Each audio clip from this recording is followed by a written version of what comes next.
Viewers, অজানা কিছু কথার পক্ষ থেকে সবাইকে স্বাগত জানাচ্ছি।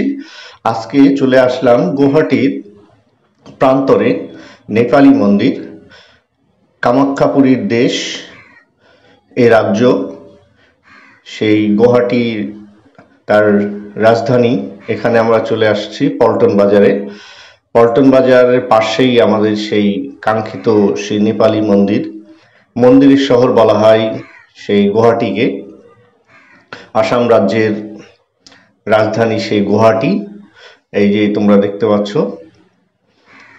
গুয়াহাটির শহরের পল্টন বাজার। পল্টন বাজারের পাশেই আমাদের সেই কাঙ্ক্ষিত নেপালি মন্দির।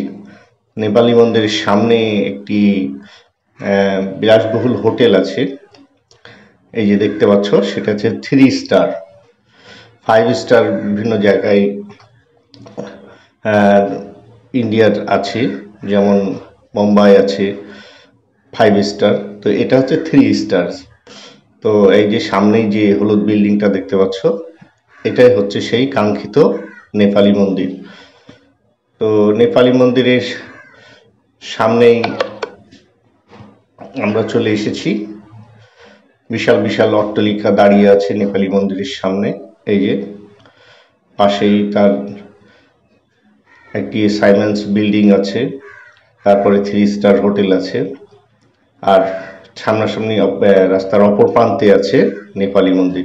আসলে এই নেপালি মন্দিরটি অনেকে জায়গায় এখানে প্রচলিত আছে যে নেপালি মন্দির আসলে নেপালিদের কি মন্দির না, নেপালিদের মন্দির না, এটা আসলে নামকরণ করা হয়েছে নেপালি মন্দির। আসলে রামকৃষ্ণের এখানে রাধাকৃষ্ণের মূর্তি স্থাপিত করা আছে। যে আমরা যাই, আমি ভিতরে দেখাচ্ছি তোমাদেরকে। অনেক পুণ্যার্থীরা এই রাধাকৃষ্ণর যে নেপালি মন্দির এখানে দর্শনে আসেন। একেবারে গুয়াহাটির প্রান্তরে স্টেশনের পাশে পল্টন বাজারে এই নেপালি মন্দির। বহু জায়গা থেকে পর্যটকরা এখানে আসেন দর্শনে এবং দর্শন করেন।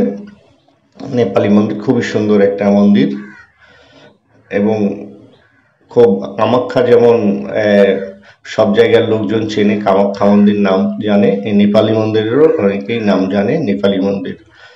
তো এই যে আমি ঘুরে ঘুরে দেখাচ্ছি, এখানে ভিতরে পুরোহিতরা আছে, যে পুরোহিতরা আছে, অনেকেই পূজা অর্চনা করছে, প্রার্থনা করছে।